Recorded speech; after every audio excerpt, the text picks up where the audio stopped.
முழு மகாபாரதம் தமிழில். இதனை மொழிபெயர்ப்பவர் அருள் செல்வ பேரரசன். தொடர்வது உத்தியோக பருவம் பகுதி 37. தலைப்பு சமூக அரசியல் முறைமை, சோஷியல் பாலிட்டி. உத்தியோக பர்வா செக்ஷன் 37A. மகாபாரதா இன் தமிழ். இது சேனோத்யோக பர்வ தொடர்ச்சி 37. இது விதுர நீதி 11. இந்த பதிவின் சுருக்கம்: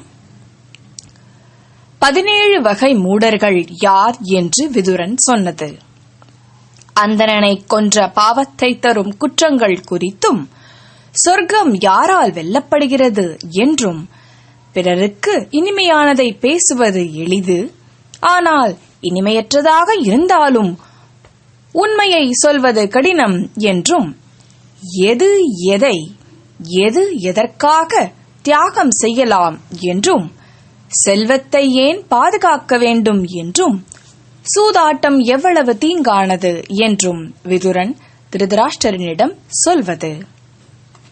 இப்பொழுது உத்தியோக பருவம் பகுதி 37 சமூக அரசியல் முறைமை இப்பதிவிற்குள் நுழைவோம். விதுரன் திருதராஷ்டிரனிடம் சொன்னான்: ஓ விசித்திர வீரியன் மகனே திருதராஷ்டிரரே, ஓ மன்னா, வெறும் வெளியில் தனது கைமுட்டியை அடிப்பவர்களைப் போன்ற, ஆகாயத்தை தனது முட்டியால் உடைக்க நினைப்பவர்களைப் போன்ற, வானத்தில் இருக்கும் ஆவி நிரம்பிய இந்திரவில்லை வானவில்லை வளைக்க முயல்பவர்களைப் போன்ற, சூரியனின் அருவக் கதிர்களை பிடிக்க விரும்புபவர்களைப் போன்ற 17 வகையான மனிதர்களை குறித்து சுயம்புவின் மகனான மனு சொல்லியிருக்கிறார். இப்பொழுது ஆரம்பிப்பது 17 வகையான மூடர்கள். 1. கட்டுப்படுத்த இயலாதவனை கட்டுப்படுத்த முயல்பவன். 2. சிறு லாபங்களால் மகிழ்ச்சி அடைபவன். 3. எதிரிகளிடம் பணிவாக பணி செய்பவன். 4. பெண்களின் பலவீனத்தை பயன்படுத்தி அவர்களை கட்டுப்படுத்த முயல்பவன், அதாவது பெண்களால் வரும் பொருளை கொண்டு பிழைப்பவன். 5. கேட்கக்கூடாதவனிடம் தானம் கேட்பவன். 6. எதையும் செய்யாமலே தன்னை புகழ்ந்து கொள்பவன், அதாவது தற்பெருமை பேசிக்கொள்பவன். 7. உயர்ந்த குடும்பத்தில் பிறந்திருப்பினும் முறையற்ற செய்கையை செய்பவன். 8. பலமற்றவனாக இருந்து கொண்டு பலமானவனிடம் எப்போதும் பகை பாராட்டி வருபவன். 9. ஏளனமாக கேட்டுக்கொண்டிருப்பவனிடம் பேசுபவன். 10. அடைய முடியாததை அடைய விரும்புபவன். 11. மாமனாராக இருந்து கொண்டு தனது மருமகளிடம் கேலி செய்பவன். 12. தனது மருமகளால் தனது அச்சங்கள் அனைத்தும் விலகியதாக தற்பெருமை பேசுபவன். 13. தனது வித்துகளை வேறு நிலத்தில் சிதற விடுபவன், அதாவது பிறர் மனைவியரை அடைபவன். 14. தன் மனைவியை குறித்து தவறாக பேசுபவன். 15. பிறரிடமிருந்து எதையும் பெற்றுக்கொண்டு அது நினைவில்லையே என்று சொல்பவன். 16. புனித இடங்களில் தானமளித்துவிட்டு வீட்டில் தன் வார்த்தைகளால் அவற்றை சொல்லி தற்பெருமை பேசுபவன். 17. பொய்மையை உண்மை என்று நிறுவ முயல்பவன். ஆகியோரே அந்த 17 வகையான மூடர்கள் ஆவர். கரங்களில் சுருக்கக் கயிறுகளோடு, அதாவது பாசங்களோடு வரும் யமனின் தூதர்கள் அம்மனிதர்களை நரகத்திற்கு இழுத்துச் செல்கின்றனர். தன்னிடம் மற்றவன் நடந்து கொள்ளும் விதத்திலேயே ஒருவன் அவனிடம் நடந்து கொள்ள வேண்டும். இதுவே சமூக அரசியல் முறைமைக்கு இசைவானதாக இருக்கும். முதுமை அழகை கொல்கிறது, அழகை அழிக்கிறது. பொறுமை நம்பிக்கையையும், மரணம் வாழ்வையும், அறப்பயிற்சி உலகம் சார்ந்த இன்பங்களையும், காமம் தன்மானத்தையும் அதாவது அடக்கத்தையும், தீயோர் தோழமை நன்னடத்தையையும், கோபம் செழுமையையும், செருக்கு அனைத்தையும் கொல்லும், அனைத்தையும் அழிக்கும் என்றான் விதுரன்.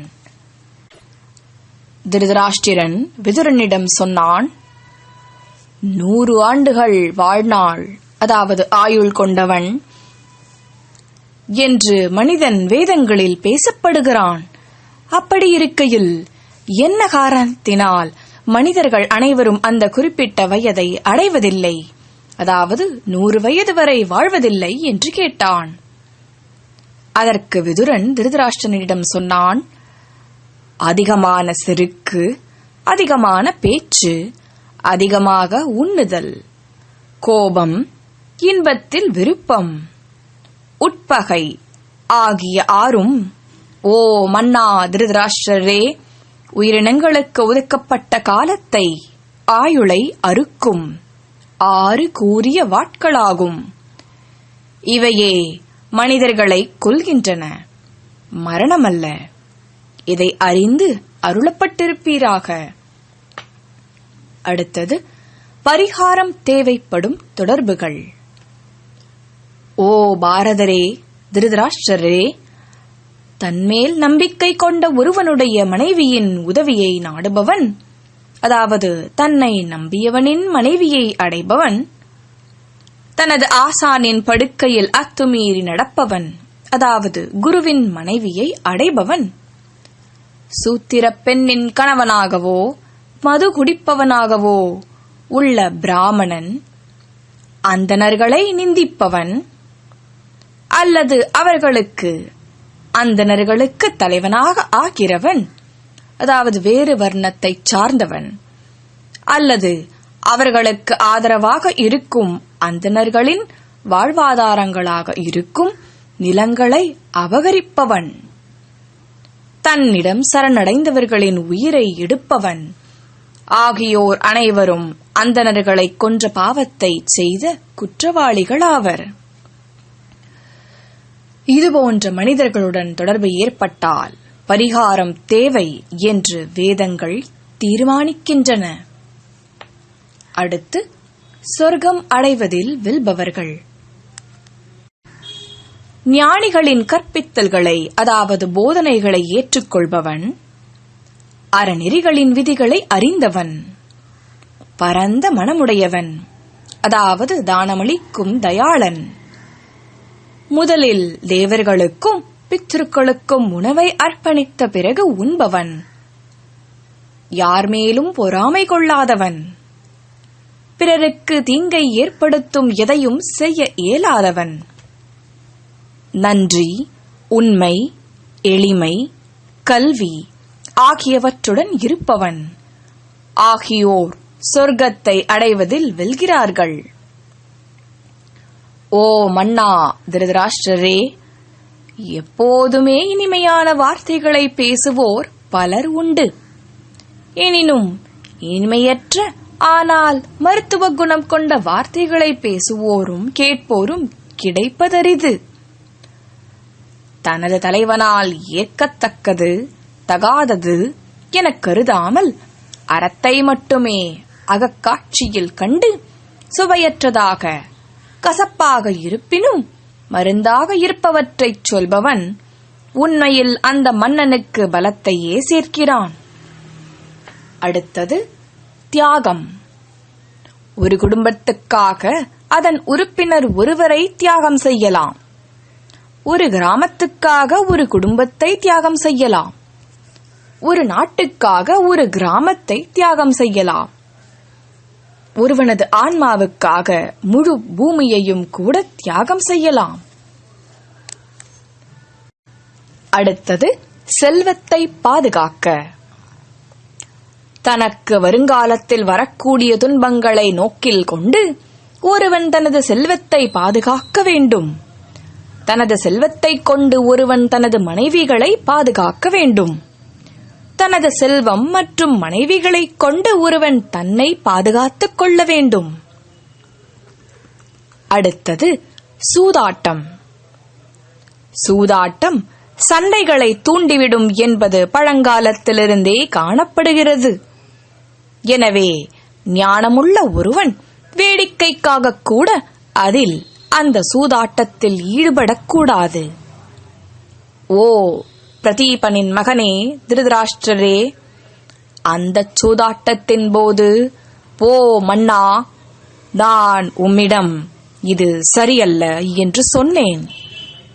ஓ விசித்திர வீரியன் மகனே திருதராஷ்டிரரே, நோயாளி மருந்தை விரும்பாதது போல எனது வார்த்தைகள் உமக்கு ஏற்புடையவனமாக, அதாவது இனிமையாக இல்லை.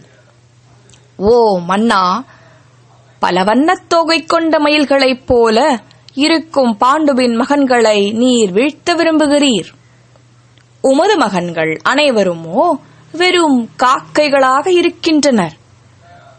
சிங்கங்களை கைவிட்டு நரிகளை பாதுகாக்கிறீர். ஓ மன்னா, நேரம் வரும்போது இவை அனைத்துக்காகவும் நீர் வருந்த வேண்டி வரும் என்றான் விதுரன். இத்துடன் உத்யோக பருவம் பகுதி 37 சமூக அரசியல் முறைமை இப்பதிவு நிறைவுற்றது.